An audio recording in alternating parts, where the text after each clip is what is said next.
Hi guys, good to see you again. It's been a few days since the last one. In fact, quite a lot's happened in the last couple of days. My wife, I'm sorry to say, left me because I was too insecure.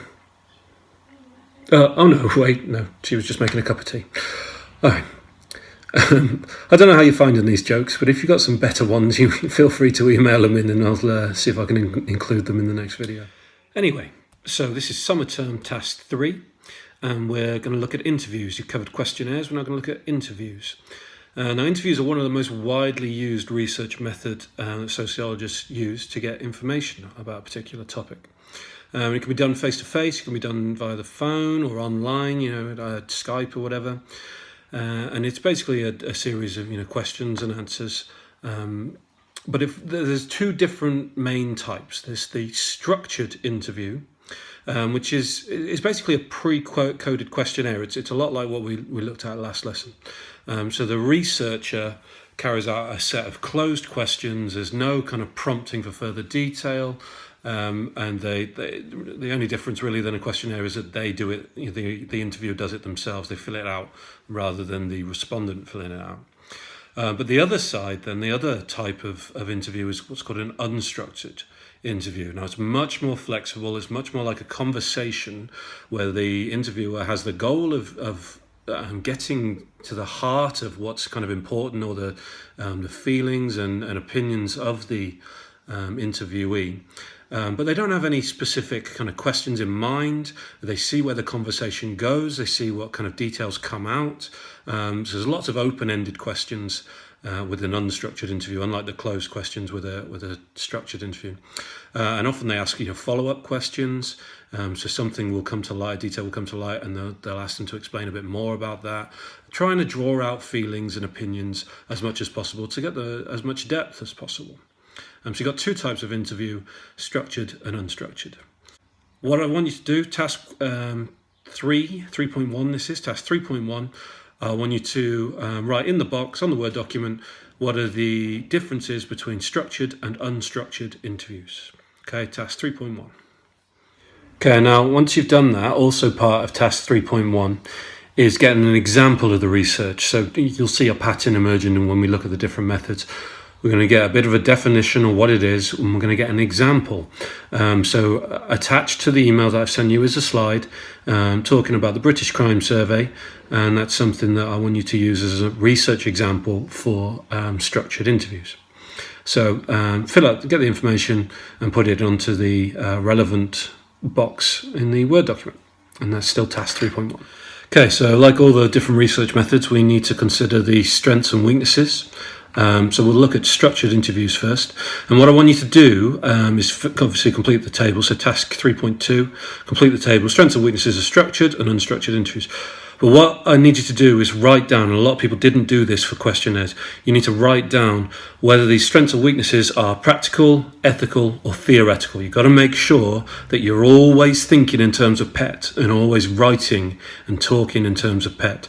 So make sure you're writing down these strengths and weaknesses. The very first word you're going to write down is whether it's a practical, ethical, or theoretical issue. Okay, now I highlight that in what I'm going to say, so it should be fairly straightforward. So, structured interviews, now they're going to be very similar to the questionnaire stuff that you did last lesson, because it's not that different from a self-completion questionnaire.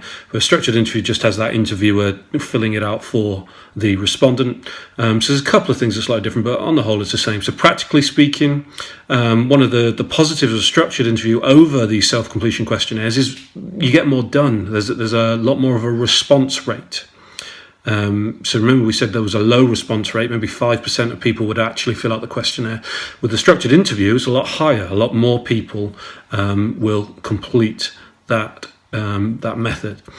Theoretically speaking, so theoretical issue, it's reliable. Okay, these questions are preset. Nobody ever changes the questions for the different respondents, so it's easily replicated. You can get those questions and another researcher can carry it out nice and simple. So a theoretical issue, it's reliable. And like the questionnaires, a practical issue, it's really easily analysed. The data is really easy to analyse. You can go through it. It's numerical data. So theoretical issue, the positivists like it because it's quantitative. It means that they can prove cause and effect. But practically speaking, it's very easy to analyse, and that leads on to the theoretical strengths that positivists will find it appealing because it has quantitative data. Another theoretical issue is that there's less interviewer bias. So the interviewer themselves can't influence the respondent half as much compared to unstructured interviews, which we'll look at in a second. And ethically speaking, there's like questionnaires, low risk of any ethical issues. You can easily get informed consent. There's not really any deception. So it's fairly straightforward on the ethics front. In terms of weaknesses, what we've got then is theoretical issue, is that there's limited depth, which means limited validity. So because they're preset questions, there's a limited range of responses, and that means that you can't really get into the heart of that depth, which is what the unstructured interviews do. But the structured interviews can't really do that, and so the validity, we might not be getting a true picture of what the respondents actually want to say. Ethically speaking, structured interviews, the one downfall is that they're not very good for the sensitive topics, same with questionnaires, because really you need that face-to-face, that rapport, that strong bond that is developed often through the research before you feel comfortable dealing with those sensitive issues. And so it's best done in an unstructured interview rather than a structured interview. Practically speaking, they are more time consuming than a postal questionnaire. Okay, obviously someone's got to be there to actually carry it out. So you can't just send it out to thousands of people and get all the responses back. They're more time consuming and therefore they're also more costly, cost more money. So two practical issues there. Another practical issue is that you're going to get less people because you need face-to-face than just sending out these questionnaires, which means you get less data, and that leads very closely onto the theoretical issue that you're going to have a much smaller sample than a standard questionnaire. Now, a much smaller sample means that it's going to or less likely to be representative. Okay, so there's a range of theoretical, ethical, and practical issues there that you need to write down. Task 3.2 in the box on the Word document. Okay, unstructured interviews now, and remember, like before, you need to be writing down whether it's a practical, ethical, or theoretical strength or weakness as you're going along. So we'll start with the strengths. So theoretically speaking, one of the big things is that you get info that you wouldn't otherwise get because you've got that flexibility. You can dig a little deeper. You get information you wouldn't otherwise get, and that means you got more validity. It's more of a true picture of what's actually going on. Also, on that note, it's likely that participants, respondents are more likely to be honest with you because you've built up that relationship, you've built up a rapport, spent time, easing them in, so that they feel comfortable, and that way they're more likely to be honest, which means you've got a more valid picture. But that's an argument you can make. There's a counterpoint though, and the counterpoint is that actually, aren't you much more likely to be honest when you're not face-to-face, when you're not actually looking someone in the eye and they're asking you a question? Aren't you more likely to lie in that situation? You're more likely to be honest in a questionnaire where it gets posted and you don't actually have to see someone and talk to them, potentially. That's an argument you can make, and it's kind of an evaluation point, depending on which way round you do it.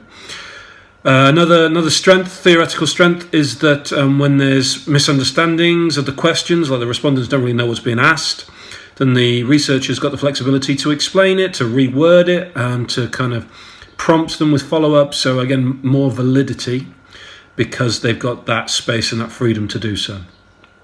Practically speaking, the flexibility, it allows the researcher to kind of direct the interview in the way that they think is going to be the most effective to get the information. A structured interview doesn't give you that freedom, and so there's not the space for the researcher to kind of really get at the heart of the information. It's a practical issue.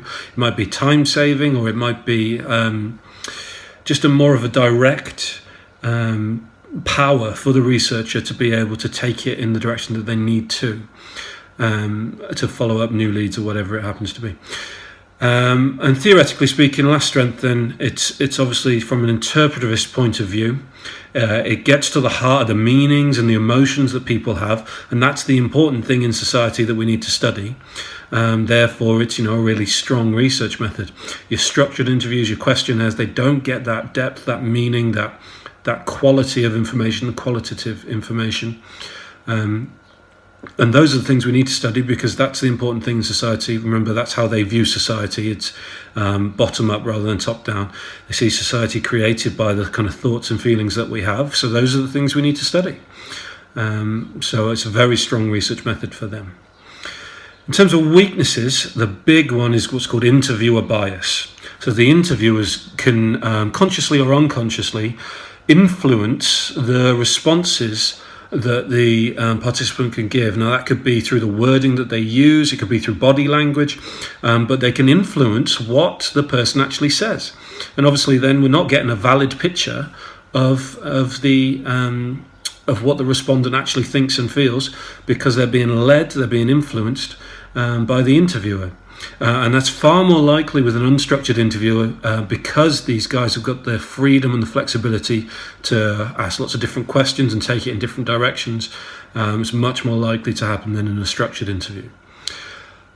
Again, though, there's a counterpoint to this, there's an evaluation point to that, in that when these interviewers do their training as kind of professional interviewers, one of the key things that they get taught is to not lead the interviewees, so that they can get rid of this interview bias as far as possible. But it's still an issue, so you can make the argument either way. Practically speaking, it takes more time to conduct. Quite simply, it takes more time. It takes more time to do and more time to analyse the results, because obviously you're getting qualitative, not quantitative data. It's going to take a lot longer to kind of plough through and actually come to a conclusion. It costs more money for various reasons, because it takes longer, because these interviewers need to be skilled and trained, because it's one-to-one most of the time, or small groups. It takes more time and more money. So practically speaking, they're a bit of a draw. Theoretically, because they're more flexible, they're less reliable.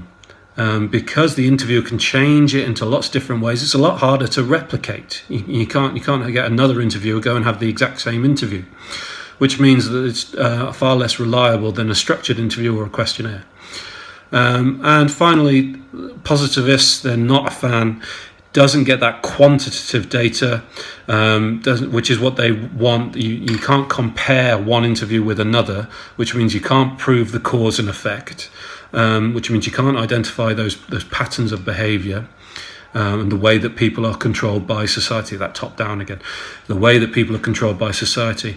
So if you don't have that quantitative data, you can't do it. And the unstructured interview doesn't really get quantitative data. So you've got the strengths and weaknesses there of structured and unstructured. You need to make sure that you're highlighting whether it's practical, ethical, or theoretical. And then there's one more thing to do that's part of that Word document that we're going to get finished. All right, so the last bit on this Word document, so there's still task 3.2, this one, is about group interviews and focus groups. So most of the time, interviews are face-to-face, they're one-to-one, but sometimes, they can be interviewed up to, a dozen people at a time. Focus groups are very similar to group interviews, and what you need to do is highlight the difference. So a group interview is where the interviewer will ask questions to, it's like 12 separate interviews happening at the same time in the same room. Whereas a focus group is much more like an open discussion where the participants can talk to each other, not just the interviewer. So that's the key difference, really. But they're useful tools, group interviews. Now, Willis, studying the lads, he used group interviews to get some of his data. That was part of the methods he used. A couple of strengths with it. Theoretically speaking, it might be that it's more valid because people are in a group. They're a bit more comfortable than when it's one-to-one and you feel like put on the spot or under pressure.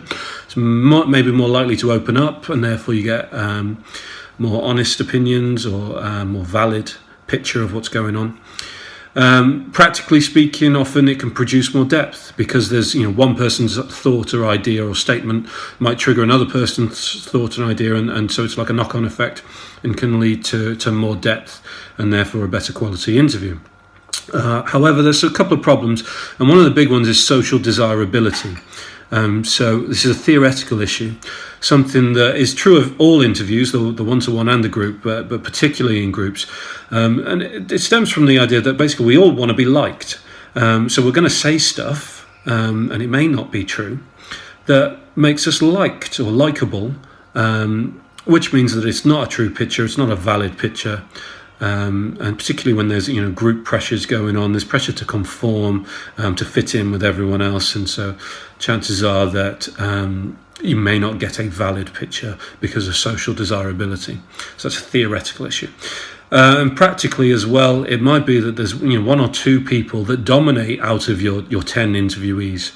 Which means you might as well have just done a one-to-one interview, because all you're really getting is one or two people's ideas.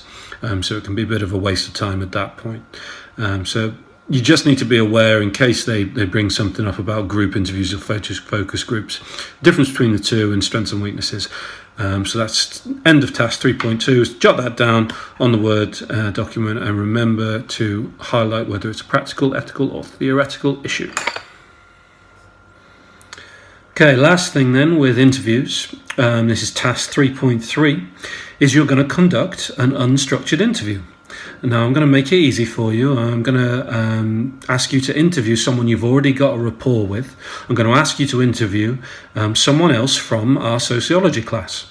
So you're going to have to call them up. I don't mind whether you do it via phone or whether you do a video chat or whatever.